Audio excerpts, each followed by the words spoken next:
यार आज के इस वीडियो में हम लोग ये बात कर रहे होंगे कि नीट 2024 में केमिस्ट्री में हम लोग अच्छा परफॉर्म कैसे कर सकते हैं। मैं आपको बता रहा हूँ कि नीट 2024 का जो पेपर होगा पिछले जितने भी नीट हुए हैं उसके कंपैरिजन में लिटिल बिट टफ होगा। मैं ऐसा इसलिए बोल रहा हूँ क्योंकि यार सिलेबस बहुत चेंज हो गया, बहुत सारे चैप्टर्स रिमूव कर दिए गए। मैं ये मान रहा हूँ कि चैप्टर्स रिमूव हुए हैं, लेकिन जो चैप्टर्स अभी बचे हुए हैं उस चैप्टर में अंदर तक जाके क्वेश्चंस पूछा जाएगा। आप ये सोच रहे हो कि जैसे क्वेश्चन ओवरऑल ऊपर ऊपर से पूछ लिया जाता था अभी तक, वैसा कुछ नहीं होने वाला है। आपके प्रिपरेशन के स्ट्रेटजी को थोड़ा इंप्रूव करना पड़ेगा, थोड़ा बदलना पड़ेगा। यार मैं अपना थोड़ा सा बता रहा हूँ, जब मैं नीट का प्रिपरेशन कर रहा था तो प्रिपरेशन के समय में मेरे मॉक टेस्ट में बहुत कम मार्क्स आते थे। अगर आपको विश्वास नहीं हो रहा तो मैं बता रहा हूँ, मतलब 60-40 इसके अप्रॉक्स टोटल मतलब 180 में से नंबर आते थे। लेकिन यार मैंने इंप्रूव कैसे करा, वो 165 मार्क्स मैंने स्कोर करे थे, वो भी पहला अटेम्प्ट में। फिर ये इंप्रूवमेंट मैंने कैसे करा आज के इस वीडियो में हम पूरा बताएंगे। और ये वीडियो तुम्हारे लिए बहुत इंपॉर्टेंट है। मैं फिर से बता रहा हूँ, पिछले नीट 2023 में मैंने एक प्रेडिक्शन करा था, केमिस्ट्री का पेपर एकदम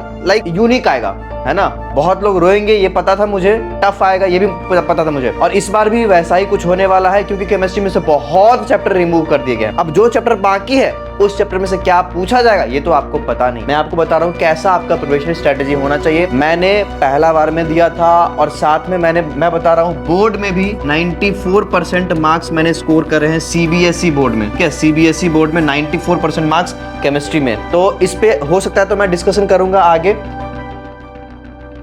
तो सबसे पहले हम ये बात करते हैं ना यार, कौन कौन सा स्टडी मटेरियल्स आपको इस प्रिपरेशन के समय में हेल्प कर सकता है आपके मार्क्स इंप्रूवमेंट में, या फिर यार एकदम बेस्ट रिसोर्सेस। एनसीईआरटी 80% कवर करता है और 20% जो होता है ना सपोर्ट, वो हमें रेफरेंस बुक से मिलता है, 20% मात्र। अब वो 20% कैसे यूज करोगे मैं बता रहा हूँ, एक प्रोसेस में समझा रहा हूँ। पहले देखो यार मैंने पूरा लिख रखा है, पूरा वेट करना, मैं पूरा समझा दूंगा।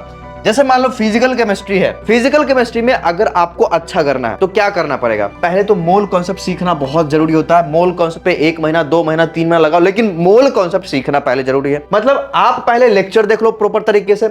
लेक्चर देखने के बाद क्लास में जो क्वेश्चन करवाया जाता है, जो क्वेश्चन क्लास में टीचर करवाते हैं, क्लास में जो बोर्ड पे देते हैं, वो क्वेश्चन को सॉल्व करना बहुत जरूरी है खुद से। अगर खुद से नहीं बनता तुम्हें करना क्या है, जैसे टीचर ने क्वेश्चन दिया बोर्ड में, कुछ कॉन्सेप्ट पहले पढ़ाते हैं, कॉन्सेप्ट पढ़ाने के बाद क्वेश्चन आता है, कॉन्सेप्ट पहले सीखो, जितना अच्छे तरीके से सीख सकते हो वो कॉन्सेप्ट सीखो। और सीखने के बाद जैसे ही क्वेश्चन मिला, क्वेश्चन में देखो यार अभी जो कॉन्सेप्ट पढ़ाए हैं उसी पे बेस्ड ये क्वेश्चन है, क्या हम कर सकते हैं। वो कॉन्सेप्ट को अप्लाई करने की कोशिश करो और देखो कि क्या रिजल्ट आता है। तुमसे बना तो ठीक, नहीं बना तो टीचर जो बनाए फिर उसको समझने की कोशिश करो। सर ने क्या अप्रोच लगाया वो समझने की कोशिश करो। क्लास में खुद का अपना नोट्स बनाओ, हर एक क्वेश्चन को प्रॉपर तरीके से लिखो कि यार इस प्रकार से सॉल्यूशन किया गया, अपने लैंग्वेज में लिखो, अपने लैंग्वेज में। ये तुमने कर लिया। अब जब रूम पे आओगे, रूम पे आने के बाद आपको हर रोज रिवाइज करना है। हर रोज मतलब हर रोज। जैसे मान लो ये मेरा क्लास का नोट्स है, एनसीईआरटी है, मान लो ये मेरा क्लास का नोट्स है। आज मुझे पढ़ाया गया सॉलिड स्टेट रिमूव हो गया है। आज मुझे पढ़ाया गया मान लो केमिकल काइनेटिक्स। केमिकल काइनेटिक्स में हमें मान लो स्टार्टिंग के 2 टॉपिक पढ़ा दिए गए, तो हमें कोशिश करना है ना कि केमिकल काइनेटिक्स से पहले जो चैप्टर्स पढ़ा दिए गए उसको भी रिवाइज कर ले 1-2 बार। और जो चैप्टर्स, जो टॉपिक केमिकल काइनेटिक्स के आज पढ़ा दिए गए पिछले क्लास में, उसको भी रिवाइज करके जाना है। देखो यार मैं कोचिंग का बात करता हूं, कोचिंग सब के सब बेस्ट होते हैं। ये हम हमेशा बोलते हैं कि तुम्हारी सिलेक्शन तुम्हारी मेहनत पे डिपेंड करता है, लेकिन हाँ 50% 60% कोचिंग का भी रोल होता है। अगर आपको टीचर सही कंटेंट पढ़ाएंगे ही नहीं तो फिर आपका सिलेक्शन कैसे होगा। तो ऑनलाइन से अगर आप प्रिपरेशन करना चाहते हो तो फिजिक्स वाला लिटरली मुझे अभी तक बहुत ही बेस्ट लगता है। और फिजिक्स वाला का अभी यकीन 5.0 बैच, जहां पे आपको इंडिया के टॉप फैकल्टीज आपको पढ़ाएंगे और जिसका प्राइस 3200 है। यकीन 5.0 बैच ड्रॉपर स्टूडेंट के लिए था। अगर आप क्लास 12th स्टूडेंट हो तो लक्ष्य फास्ट ट्रैक बैच ज्वाइन कर सकते हो, जिसका भी प्राइस 3200 है। और अगर आप क्लास 11th स्टूडेंट हो तो आप arjuna fast track batch join कर सकते हो, जिसका भी प्राइस 3200 है। मतलब ये जितने भी बैचेस हैं, इन बैचेस में आपको वीक में 6 दिन क्लासेस करवाया जाएगा और हर रोज आपका 3 क्लास होगा। क्लास के बाद आपको डीपीपी मिलेगा, फिर उस डीपीपी का आपको वीडियो सॉल्यूशन मिलेगा और एक शेड्यूल टेस्ट भी आपका होगा। तो ये एक प्रॉपर मैनेजमेंट हर एक कोचिंग में चाहिए होता है और ये मैनेजमेंट प्रॉपर फिजिक्स वाला के कोचिंग में है। और मैं आपको बता दूं कि हर बैच का सेपरेट बुक भी है, जिसको अगर आप परचेज करना चाहते हो तो आप परचेज भी कर सकते हो। हाँ, मेरा कूपन कोड है, आप अगर उसको यूज करोगे तो एक्स्ट्रा डिस्काउंट आपको मिल जाएगा APR 150 कूपन कोड है, आप कोई भी बैच में इनरोल हो सकते हो। देखो यार मैं बता रहा हूँ ऑनेस्टली, समय जितना वेस्ट करोगे तुम्हारा सिलेक्शन होने का चांसेस बहुत कम हो जाएगा। तो अगर तुम्हें सही समय पे सेलेक्ट होना है तो समय वेस्ट नहीं करना पड़ेगा।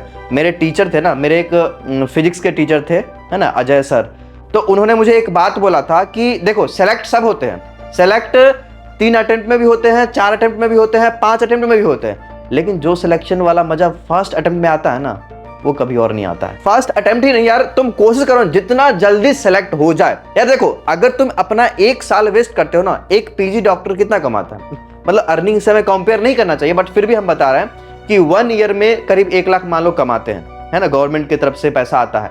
और अगर तुम एक ड्रॉप लेते हो, है ना, तो 1 ईयर मतलब 12 लाख तुम्हारा लॉस हो रहा है। ठीक है, तो ऐसे में सब समझाने के लिए बताया हूं। तो यार अपना मतलब ऐसा रखो माइंडसेट कि मुझे चांस मिला है तो मुझे किसी भी तरीके से इस चांस को प्रॉपर तरीके से यूज करना है और सेलेक्ट होना है। फाइन, अभी देखो तुमने इतना सारा काम कर लिया, तुमने क्लास अटेंड करा, नोट्स बना लिया, क्वेश्चन प्रैक्टिस कर लिया, रिवीजन बार बार रिवीजन कर, जब तक वो चैप्टर कंप्लीट हो रहा है तब तक आप बार बार रिवाइज करके गए। और always focus on formula. Physical chemistry is all about formula. ये नीट 2023 तक था, लेकिन अब ये बदलने वाला है, अब बदलने वाला है। स्टेटमेंट बेस्ड क्वेश्चन आ रहे हैं, एनसीईआरटी बेस्ड क्वेश्चन आ रहे हैं, फॉर्मूला पुटिंग क्वेश्चन अब नहीं आएंगे, ये मैं बोल रहा हूं, नहीं आएंगे। मतलब आपको एनसीईआरटी पढ़ना पड़ेगा। आपको करना क्या, जैसे मान लो सॉल्यूशन वाला चैप्टर अभी नीट में आ रहा है, ठीक है, 2024 में, तो आपको करना क्या है कि सॉल्यूशन वाला चैप्टर क्लास में पढ़ा दिया गया और पढ़ाने के बाद आपको एनसीईआरटी पे आना है मेरे मित्र। अगर नहीं आओगे तो बाद में रोगे, मुझे बोलना कि भैया आपने बताया नहीं था कि एनसीईआरटी पढ़ना है, और मतलब तुमने इग्नोर करा। मैंने तो बताया कि एनसीईआरटी पढ़ना है, एनसीईआरटी का एक एक लाइन पढ़ना है, बायोलॉजी की तरह एनसीईआरटी को पढ़ना है, और कोशिश करना से 2 से 3 बार, एटलीस्ट 2 से 3 बार हर एक चैप्टर के एनसीईआरटी को पढ़ ले। जिस प्रकार आप बायोलॉजी के एनसीईआरटी को एक एक लाइन फोकस करके पढ़ रहे हो, एक एक लाइन पे देखते हो कि यहां से क्या क्वेश्चन बन सकता है, तो बायोलॉजी की तरह केमिस्ट्री के एनसीईआरटी को भी तुम्हें पढ़ना पड़ेगा। ठीक है, 2 से 3 बार। यार चैप्टर कितना ही है, चैप्टर ये है, देखो मैं बता रहा हूं, ये सारे चैप्टर्स है जो इस बार पूछे जाएंगे, यही सारे चैप्टर्स है। कौन कौन है मुझे दिख नहीं रहा। मोल कॉन्सेप्ट हो गया, एटॉमिक स्ट्रक्चर हो गया, थर्मोडायनेमिक्स हो गया, सॉल्यूशन हो गया, इक्विलिब्रियम हो गया, रिडॉक्स हो गया, इलेक्ट्रोकेमिस्ट्री हो गया, केमिकल काइनेटिक्स। है ही कहां चैप्टर यार, है ही कहां। पहले बहुत था, तुम्हें इतने चैप्टर पे ही बस कमांड बनाना है और करना है। रिसोर्सेज क्या क्या यूज करना है मैं आगे फिर से बता रहा हूं। एक और चीज यहां पे मैं मेंशन कर दिया हूं कि सॉल्व 1 2 मतलब एक एक क्वेश्चन एनसीईआरटी में ना, एनसीईआरटी में आप अगर खोलोगे ना, कभी नहीं खोले हो तो इस एनसीईआरटी को खोलना, इसमें आपको इन चैप्टर और एक्सरसाइज में क्वेश्चन मिलते हैं। इन चैप्टर में आपको सॉल्यूशन भी मिल जाता है और इन चैप्टर में सॉल्यूशन वाला भी है और बिना सॉल्यूशन वाला भी है। तो आपको इन चैप्टर और एक्सरसाइज के एक क्वेश्चन सॉल्व करने इस एनसीईआरटी के। अगर अभी भी चाह रहे हो कि भैया बकवास कर रहे हैं तो ठीक है, कोई बात नहीं, नीट 2024 हो जाने दो, फिर हम ये वीडियो रिकॉल करवाएंगे तुम्हें कि इस वीडियो को जाके देखो, इसमें मैंने क्या क्या बोला था। विश्वास नहीं यार मत करो, कोई बात नहीं। चलो अब हम बता रहे हैं, ये बुक्स हो गया। बुक्स में आप क्या क्या यूज कर सकते हो। NCERT 80%, reference book 20%। Reference book में क्या, देखो कुछ चैप्टर्स ऐसे होते हैं जो टीचर्स के पढ़ाने से हमें समझ में नहीं आता। टीचर्स पढ़ाते हैं लेकिन हमें समझ में नहीं आता है, उस चैप्टर का आप रेफरेंस बुक से थोड़ा मोड़ा थ्योरी पढ़ सकते हो, रेफरेंस बुक से। अब देखो ये अगर रेफरेंस बुक आपके पास नहीं है, सिर्फ क्वेश्चन बैंक ही है, तो ये काम तुम यहां से भी कर सकते हो, वो है मॉड्यूल। देखो यार लोग बोलते हैं कि मॉड्यूल फालतूबाजी है, ये है वो है। मैं ऑनेस्टली बता रहा हूँ, फिजिकल केमिस्ट्री और इनऑर्गेनिक केमिस्ट्री में मैंने मॉड्यूल्स को अच्छे तरीके से सॉल्व करा था। मुझे जो अपने कोचिंग में मिला था वो मॉड्यूल को मैंने प्रॉपर तरीके से सॉल्व करा। एक्सरसाइज 1, एक्सरसाइज 2, एक्सरसाइज 3, सारे के सारे क्वेश्चंस मैंने सॉल्व करे थे। और that is the reason 165 number भाई ड्रीम मार्क्स होता है बहुत लोग का। मेरा 180 नहीं है लेकिन 165 भी है ना, तो मुझे बहुत अच्छा लगता है। क्यों? क्योंकि मैं एक समय था कि 30 number, 40 number, 50 number, 60 number score करते थे केमिस्ट्री में और बहुत डिप्रेशन फील होता था।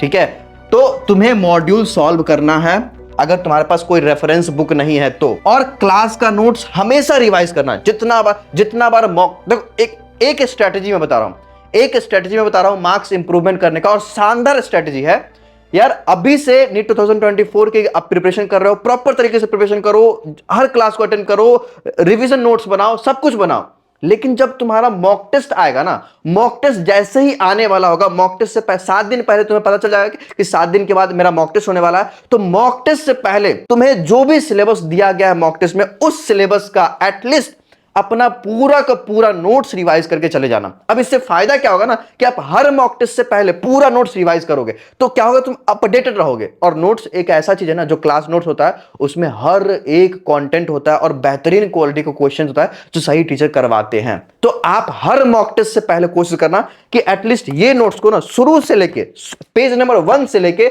जहां तक पढ़ाया गया है वहां तक उल्टा के हम चले जाएं। बढ़िया स्ट्रेटजी था ये, ठीक है। तो क्लास नोट्स को बार बार रिवाइज करना है। अब बात करते हैं क्वेश्चन बैंक। देखो क्वेश्चन बैंक एक ऐसा चीज है जिससे ही आपका मार्क्स इंप्रूवमेंट होगा। तो क्वेश्चन बैंक बहुत टाइप का होता है, एमटीजी का है, पीडब्ल्यू का है, अरिहंत का है, ओपी टंडन है ना, बहुत सारे होते हैं। एमटीजी फिंगर टिप्स मुझे अच्छा लगता है, ठीक है, आप कोई भी यूज कर सकते हो। पीडब्ल्यू पंच भी अब बहुत अच्छा आ गया है, न्यू पैटर्न पे बेस्ड आ गया है। पीवाईक्यूज के लिए भी आप यूज कर सकते हो। और मैं एक चीज बहुत अच्छा बताना चाहूंगा, पीवाईक्यूज के लिए वैसा बुक यूज करना जिसमें एक्सप्लेनेशन हो, सॉल्यूशन हो, ठीक है। अब एक चीज ना मैंने यहां पे लिख रखा है कि 40 डेज चैलेंज, 40 डेज चैलेंज एक यूनिक स्ट्रेटजी मैंने अपनाया था अपने नीट के प्रिपरेशन के समय में। लास्ट के 1 मंथ में मैं आपको बताना चाहूंगा, लास्ट के 1 से 1.5 मंथ बचा हुआ था तब मैंने करा था। मैं 3 बुक जाके परचेज करा मार्केट से, जिसका नाम था 40 डेज चैलेंज। 40 डेज चैलेंज करके ये बुक था, ठीक है। ये मैंने फिजिक्स, केमिस्ट्री, बायोलॉजी तीनों खरीदा था। और उसमें ऐसा था ना कि एक एक चैप्टर आप हर रोज रिवाइज कर लो अपने नोट से, अपने बुक से, जो भी आपका बुक है, और वो रिवाइज करने के बाद आप 40 डेज चैलेंज वाला बुक को उल्टाओ, उसमें जो क्रिस्प बढ़िया कंटेंट था उसको आप रिवाइज कर लो। और वो रिवाइज करने के बाद आपको 50-60 क्वेश्चन दिया जाता था और वो एक चैलेंज के रूप में होता था कि आपको एक दिन में ये कंप्लीट करना है। और ये चीज फिजिक्स, केमिस्ट्री, बायोलॉजी तीनों का हम करते थे। मतलब यार बढ़िया प्रिपरेशन हो जा रहा था मेरा। तो ये चीज ना मुझे लास्ट के समय में बहुत हेल्प करा, 40 डेज चैलेंज। और ये आप भी कर सकते हो, खुद से भी ले सकते हो, ऐसा कोई जरूरी नहीं कि बुक होना ही जरूरी है। और 7वां चीज मैं बता रहा हूं वो है मॉक टेस्ट। सबसे ज्यादा इंप्रूवमेंट मार्क्स का तब होता है जब आप मॉक टेस्ट की प्रॉपर एनालिसिस करते हो, प्रॉपर देखते हो कहां पे तुम गलती कर रहे हो, कहां पे तुम्हारा लैगिंग पॉइंट है, उसको तुम सुधारते हो। हर टेस्ट के बाद, हर मॉक टेस्ट में आप रिवीजन करते हो, जो पुराना चीज तुमने गलती करा, मिस्टेक करा, उसको सुधारते हो। यार काहे नहीं रिजल्ट होगा यार, काहे रिजल्ट नहीं होगा? कौन बोलता है रिजल्ट नहीं होता है? भाई तुम सही तरीके से तो मेहनत करो। सही तरीका नहीं पता है तो आप मेरा मेंटोरशिप ज्वाइन कर सकते हो, ठीक है। मेंटोरमी करके हमारा प्लेटफॉर्म है, मेंटोरमी, ठीक है। मेरा टेलीग्राम ज्वाइन करो, वहां पे सब कुछ पता चल जाएगा, ठीक है। मैंने सीबीएसई में भी बहुत अच्छा स्कोर करा था, 94%, 95%। ये सब ड्रीम होता है बच्चों का, है ना। और यार एज एन एवरेज स्टूडेंट अगर कोई कर लेता है तो उसके लिए बहुत बड़ी बात होता है यार, बहुत बड़ी बात होता है, ठीक है। तो उसके लिए मैंने यूज करा था ये सीबीएसई चैंपियन का बुक आता था, एमटीजी पब्लिकेशन का। उसमें हर बोर्ड का, मतलब जो हमारा सीबीएसई बोर्ड था, बोर्ड का हर क्वेश्चन का प्रॉपर सॉल्यूशन था। मैंने बस वही चीज करा था, मैंने कुछ नहीं करा, सॉल्यूशन था, ठीक है। सॉल्यूशन का प्रॉपर तरीके से यूज करा, मैं बता रहा हूं ना।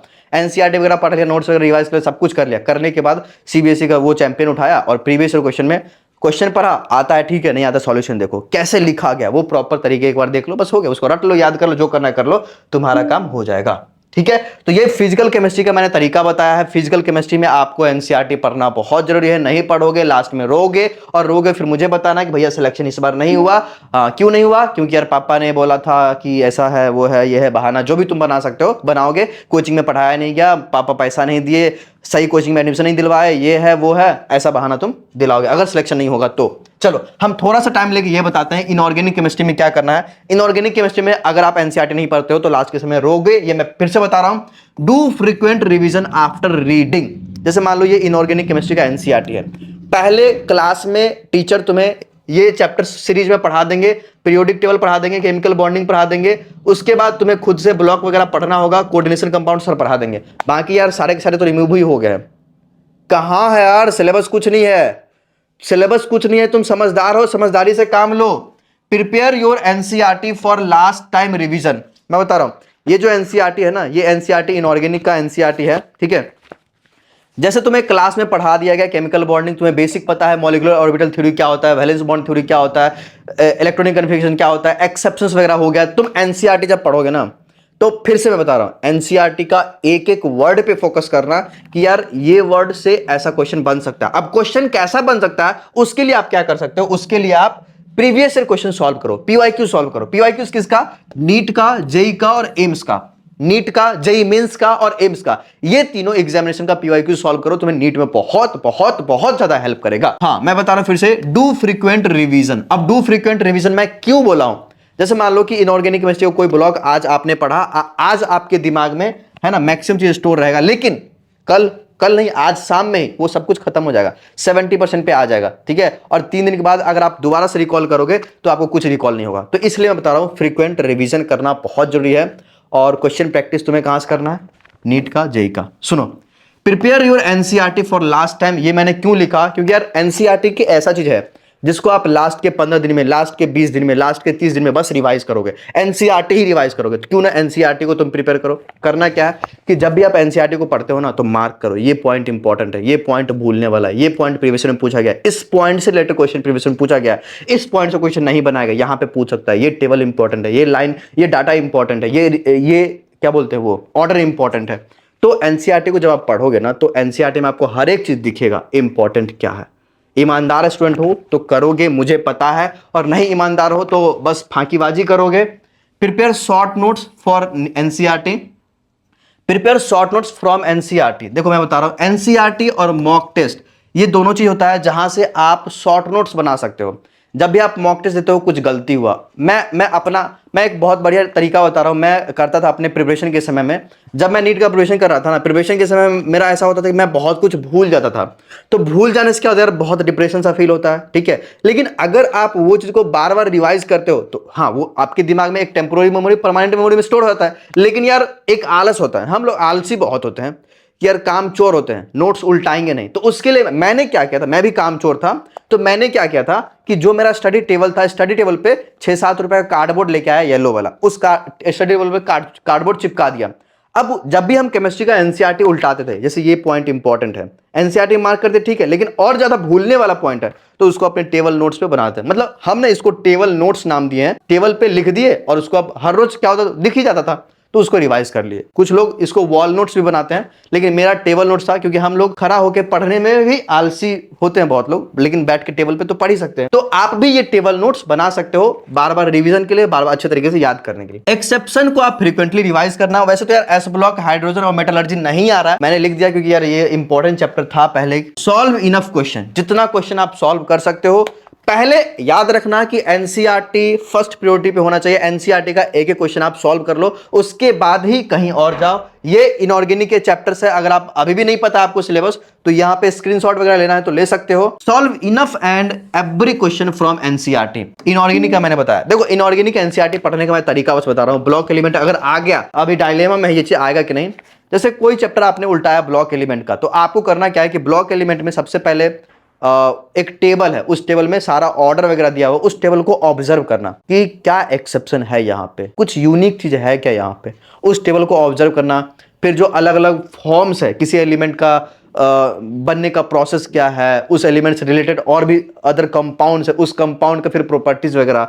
मतलब यार तुम्हें लगेगा कि यार ये इंपॉर्टेंट है, ये इंपॉर्टेंट है। अब हम बात करते हैं ऑर्गेनिक केमिस्ट्री। देखो यार ऑर्गेनिक केमिस्ट्री मेरा one of the most favourite subject बन गया था लास्ट तक। ऐसा इसलिए हुआ था क्योंकि यार ऑर्गेनिक केमिस्ट्री का मैंने एक ही चीज करा था, एनसीईआरटी के अंदर एक क्वेश्चन होता है कन्वर्जन रिएक्शन वाला क्वेश्चन, ठीक है। अगर आप उसको सॉल्व कर लेते हो तो आप ऑर्गेनिक केमिस्ट्री में महारत हासिल कर लोगे। ऑर्गेनिक केमिस्ट्री का अगर आप कन्वर्जन रिएक्शन सॉल्व कर लेते हो तो आप ऑर्गेनिक केमिस्ट्री में महारत हासिल कर लोगे। मैं ऐसा इसलिए बोल रहा हूं, एक भी क्वेश्चन मैंने नहीं छोड़ा था ऑर्गेनिक केमिस्ट्री का नीट में। ये सारे चैप्टर्स के नाम है, आपको नहीं पता है तो लिख लेना। ये कुछ नया चैप्टर्स ऐड हुए हैं, नया टॉपिक ऐड हुए हैं, ये भी अगर आपको नहीं पता है तो लिख लेना, ठीक है। और ये आई होप कि सारे टीचर्स आपको पढ़ा देंगे। नहीं पढ़ा रहे होंगे तो अगर आप रिक्वेस्ट करोगे टीचर को तो पढ़ा ही देंगे यार, कोचिंग वाले पढ़ा देते हैं। ये कुछ नया टॉपिक्स ऐड हुआ है। मैं बता रहा हूं ऑर्गेनिक केमिस्ट्री का एक प्रोसेस बता रहा हूं। क्या है कि आपको नोमेनक्लेचर पहले पढ़ लेना है, आइसोमेरिज्म, ये चीज नहीं है, सेपरेटली नहीं है, बट भाई पढ़ना है। Nomenclature, isomerism, GOC, resonance, aromatic और एंटी एरोमेटिक कंपाउंड्स, हाइड्रोकार्बन तो है, जीओसी भी है,